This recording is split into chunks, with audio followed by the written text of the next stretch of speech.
Assalamualaikum warahmatullahi wabarakatuh. Pertama-tama, marilah kita mengucapkan puji dan syukur atas kehadirat Allah Subhanahu wa Ta'ala, karena berkat rahmat dan karunia-Nya lah sehingga kita masih diberikan kesempatan, terkhususnya bagi kami kelompok 4, untuk mempresentasikan hasil dari kerja kelompok kami, serta salam dan juga sholawat yang tak lupa kita berikan kepada Nabi Muhammad SAW. Allahumma sholli ala Sayyidina Muhammad wa ala ali Sayyidina Muhammad. Baiklah, perkenalkan, nama saya Andi Apriliani selaku moderator dari kelompok 4. Di sini kami akan mempresentasikan hasil dari kerja kelompok kami. Nah, di sini kami akan menjelaskan tentang bangunan pantai yang digunakan untuk melindungi pantai terhadap kerusakan karena serangan gelombang dan arus. Ada beberapa cara yang dapat dilakukan untuk melindungi pantai, yaitu memperkuat pantai atau melindungi pantai agar mampu menahan kerusakan karena serangan gelombang, mengubah laju transport sedimen sepanjang pantai, serta mengurangi energi gelombang yang sampai ke pantai, dan reklamasi dengan menambah supply sedimen ke pantai dengan cara yang lain. Nah, di sini kami diberikan tugas untuk menjelaskan dua jenis pelindung pantai, yaitu seawall dan breakwater. Nah, untuk mengefisienkan waktu, saya persilahkan kepada pemateri untuk mempresentasikan hasil dari diskusi kami. Assalamualaikum warahmatullahi wabarakatuh. Perkenalkan, nama saya Muhammad Jihadi Randi Karham, NIM D01205003. Dalam kesempatan kali ini saya akan menjelaskan pengertian seawall. Seawall merupakan tembok besar yang dibangun di sepanjang pesisir pantai dengan tujuan untuk menahan gelombang dalam skala besar yang tidak dapat diredam oleh breakwater. Sekian, terima kasih. Assalamualaikum warahmatullahi wabarakatuh. Nama Imran Darno, NIM D012031 dari kelompok 4. Baik, langsung saja. Jenis-jenis breakwater. 1. Pemecah gelombang sisi miring. Pemecah gelombang sisi miring dibuat dari tumpukan batu alam yang dilindungi oleh lapisan pelindung beberapa beton ataupun batuan besar dengan bentuk tertentu. Pemecah gelombang tipe ini lebih cocok digunakan pada kondisi tanah yang lunak dan tidak terlalu dalam. Breakwater sisi miring lebih bersifat fleksibel sehingga apabila terkena serangan gelombang yang kuat, kerusakan tidak akan terjadi secara tiba-tiba. Susunan butiran dari breakwater ini terdiri dari beberapa lapisan, yaitu di bagian luar terdiri dari batu dengan ukuran besar dan semakin ke dalam ukurannya akan semakin kecil. Bentuk butiran yang digunakan juga akan terpengaruh pada ikatan antara butiran, sehingga bentuk butiran yang digunakan umumnya memiliki sisi tajam karena ikatan antara butiran yang terjadi akan lebih baik dan stabil. 2. Breakwater sisi tegak. Breakwater sisi tegak. Breakwater tipe ini biasanya ditempatkan di laut dengan kedalaman lebih dalam dengan tanah dasar keras. Karena dinding breakwater tegak, maka akan terjadi gelombang diam atau klaputis, yaitu posisi antara gelombang datang dan gelombang pantul. Tinggi gelombang klaputis adalah 2 kali lebih tinggi gelombang datang. Beberapa hal yang perlu diperhatikan adalah untuk kedalaman lebih dari 20 meter, breakwater sisi tegak dibangun di atas breakwater sisi miring. Kedalaman maksimum perairan 15-20 meter. Kedalaman di bawah muka air terendah ke dasar bangunan tidak kurang dari 1/4 2 kali tinggi gelombang datang. Tinggi pemecah gelombang tidak boleh kurang dari tinggi gelombang yang akan datang. Adapun jenis-jenis seawall, yang pertama itu curved seawall yang berbentuk struktur besar dan dibuat dari campuran beton. Curved seawall memiliki bentuk kurva cekung yang dirancang untuk membelokkan energi gelombang yang datang dan mengurangi gerusan di dasar dinding. Yang kedua, gravity wall merupakan konstruksi yang bergantung dari material yang menyusun untuk memberikan stabilitas terhadap gaya gelombang dan mendukung gaya berat konstruksi secara memadai. Baik, Assalamualaikum warahmatullahi wabarakatuh. Nama saya Rizky Ardiman, NIM D01203886. Saya akan melanjutkan materi kelompok saya, yaitu materi jenis-jenis seawall.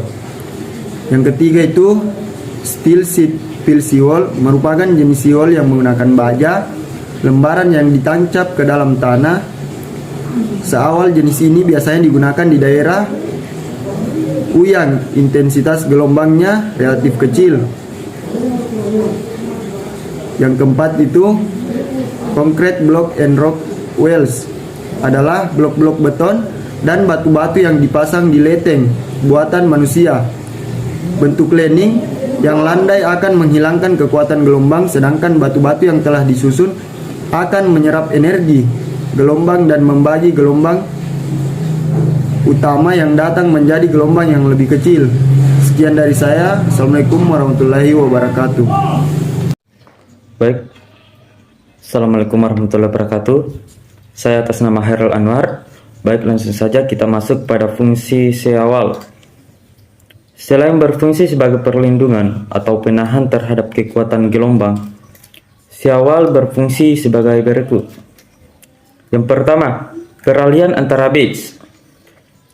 Dengan mainland, daerah pantai terutama yang banyak aktivitas manusianya, perbatasan yang jelas diperlukan agar mudah diketahui mana daerah yang stabil ketika badai atau ombak menerjang pesisir muka. Di daerah di atas seawal seharusnya sudah berada pada zona aman. Yang kedua, menurunkan risiko keruntuhan bangunan di atasnya. Bangunan yang berada di pesisir rentan terhadap hantaman gelombang ketika terjadi badai, juga menjaga agar bangunan memiliki umur yang panjang. Contohnya, jika terjadi badai muka, daerah yang tidak terproteksi akan mudah mengalami erosi. Bangunan yang pondasinya tidak kuat bisa terjadi penurunan pada sebagian atau bahkan seluruh bagian. Baik, sekian dari saya. Terima kasih. Assalamualaikum warahmatullahi wabarakatuh. Baik, Assalamualaikum warahmatullahi wabarakatuh. Perkenalkan, nama saya Teddy Febriadi, biasa dipanggil Teddy, dengan NIM D0120-379. Langsung saja kita masuk di pembahasan jenis-jenis breakwater. Yang pertama, pemecah gelombang sisi miring. Pemecah gelombang sisi miring dibuat dari tumpukan batu alam yang dilindungi oleh lapis pelindung berupa beton ataupun batuan besar dengan bentuk tertentu.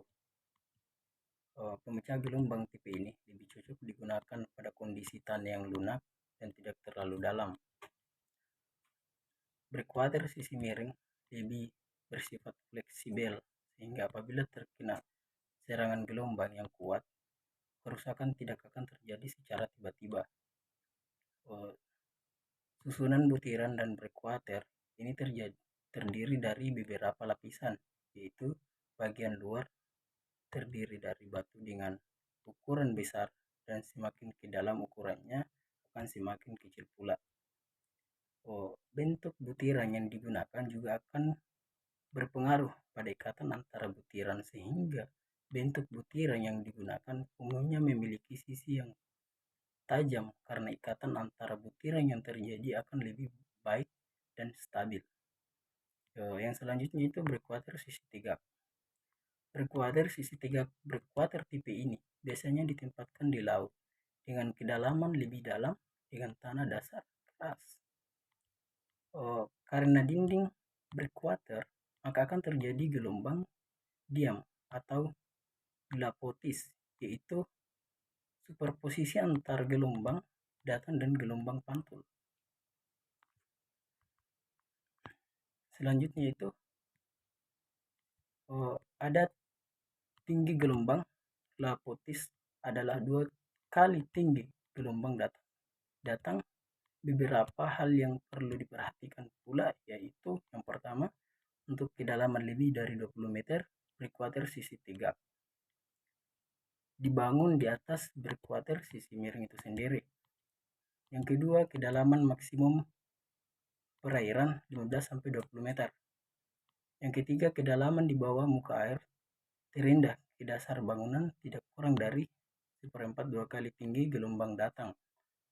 Yang selanjutnya itu tinggi pemecah gelombang tidak boleh kurang dari tinggi gelombang yang akan datang. Mungkin itu saja yang bisa. Nah, itulah tadi beberapa penjelasan dari rekan kelompok saya tentang seawall dan juga breakwater.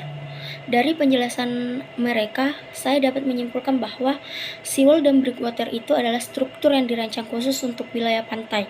Nah, biasanya berukuran masif dan dibuat vertikal sejajar dengan pantai. Seawall dan breakwater berfungsi sebagai pelindung dan penahan terhadap kekuatan gelombang dan membatasi antara laut dan juga daratan untuk menurunkan resiko keruntuhan bangunan yang ada di atasnya. Sekian dari presentasi kelompok kami. Saya pamit undur diri. Jika ada kesalahan mohon dimaafkan. Wabillahi taufiq wal hidayah. Wassalamualaikum warahmatullahi wabarakatuh.